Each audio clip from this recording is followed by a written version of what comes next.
દરેક નીતિની સામે કાયદાની રીતે ઊભો રહેતો SSK ન્યૂઝ ચેનલ। સુરતના કતારગામ બાળાશ્રમ બહાર નવજાત બાળકીને ત્યજી દેવા મામલે કતારગામ પોલીસે ડોક્ટર 16 વર્ષીય કિશોરી કુંવારી માતા રિક્ષા ચાલક સહિતનાઓની ધરપકડ કરી છે। સુરતના કતારગામ ખાતેના બાળાશ્રમ બહાર ગત સોમવારે સવારે કીડીના ઢગલામાં ત્યજી દેવાયેલી નવજાત બાળકીનું આખરે મોત નીપજ્યું છે।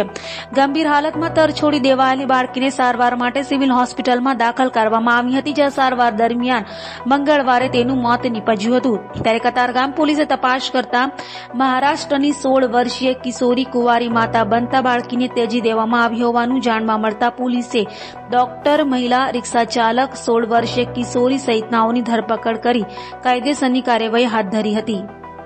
કતારગામ પોલીસ સ્ટેશન વિસ્તારમાં 2 દિવસ પહેલાં એક તાજું જન્મેલ બાળકી કોઈક અનાથ આશ્રમના દરવાજા પાસે મૂકીને જતું રહેલું હતું। એ અનુસંધાને IPC 317 મુજબ કતારગામ પોલીસ સ્ટેશન વિસ્તારમાં એને ગુનો દાખલ કરવામાં આવેલો હતો।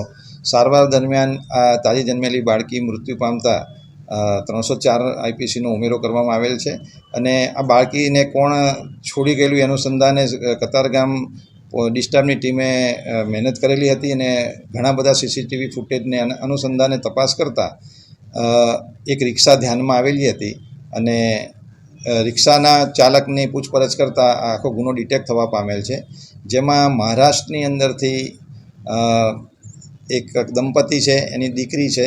એની દીકરીને મેરેજ થયેલા નથી, પરંતુ એની પ્રેગ્નન્સી રહેલી હોવાથી આ દંપતી સુરત શહેર ખાતે એ છોકરીની ડિલિવરી કરવા માટે અહીંયા આવેલા હતા અને ડિલિવરી એક પ્રાઇવેટ નર્સિંગમાં કરાવ્યા બાદ છોકરીના જન્મ થયા પછી એક રિક્ષાવાળાને હાયર કરી અને એને અનાથ આશ્રમના દરવાજા પાસે આ લોકોએ મૂકેલા હતા। તો હાલમાં એ છોકરીના માતા પિતા, રિક્ષાવાળો તથા જે જગ્યાએ ડિલિવરી કરવામાં આવેલી છે તે ડૉક્ટર અને ડૉક્ટરની જોડે એક નર્સ પણ હતી, એ લોકોની અત્યારે પૂછપરછ ચાલુ છે અને પછી કાયદેસરની કાર્યવાહી અટક કરીને કરવામાં આવશે। આભાર।